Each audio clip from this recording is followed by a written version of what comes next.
சாய்டெக் YouTube channel நண்பர்களுக்கு என் கனிவார்ந்த வணக்கங்கள்.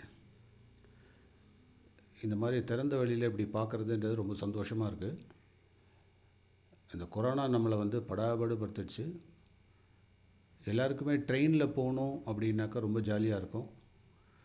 So இப்போ அதுக்கான சான்சஸ் வரப்போகுது. ஒவ்வொரு பப்ளிக் இதை அலோவ் பண்ணிகிட்டு இருக்காங்க கவர்மெண்ட்டு.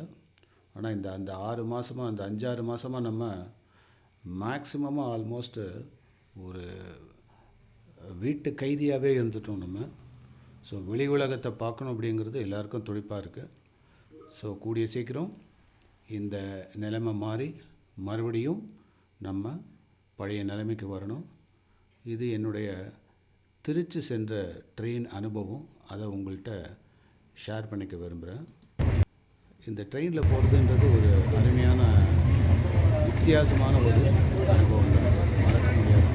எல்லாருமே ட்ரெயின்னா ரொம்ப ஜாலியாக நம்ம ட்ரெயின் சீனரியாவை பார்த்து அதுக்கப்புறம் கொஞ்ச நாளில் எல்லாருமே நம்ம ட்ரெயினில் ஜாலியாக போக ஆரம்பிச்சிடலாம். ஸோ அது வரையிலும் இந்த மாதிரி விர்ச்சுவலாக தான் நம்ம பண்ணலாம்.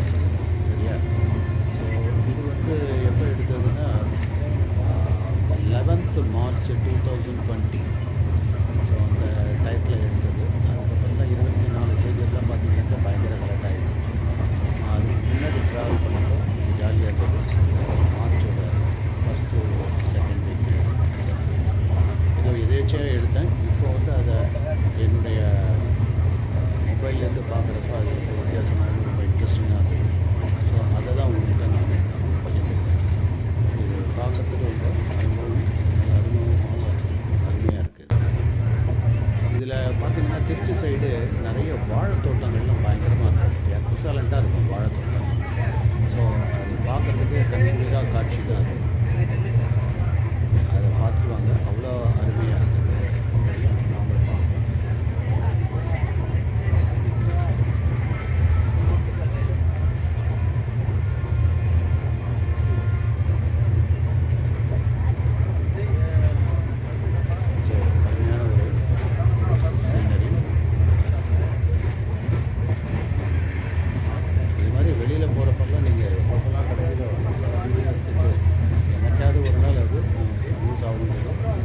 தெரியறதில்லை, அது இப்போ தான் தெரியும். ஸோ ட்ரெயினில் போகணுன்னா இந்த மாதிரி உட்காந்துட்டு விர்ச்சுவலாக என்ஜாய் பண்ணலாம். ஸோ கேமிங் பண்ணுற மாதிரி இப்போது நாம் என்ன பண்ணுறோம்னா இதை கரெக்டாக யூஸ் பண்ணுறோம். Something like gaming. நிறைய இடத்துல பார்க்குறேன் கேமிங்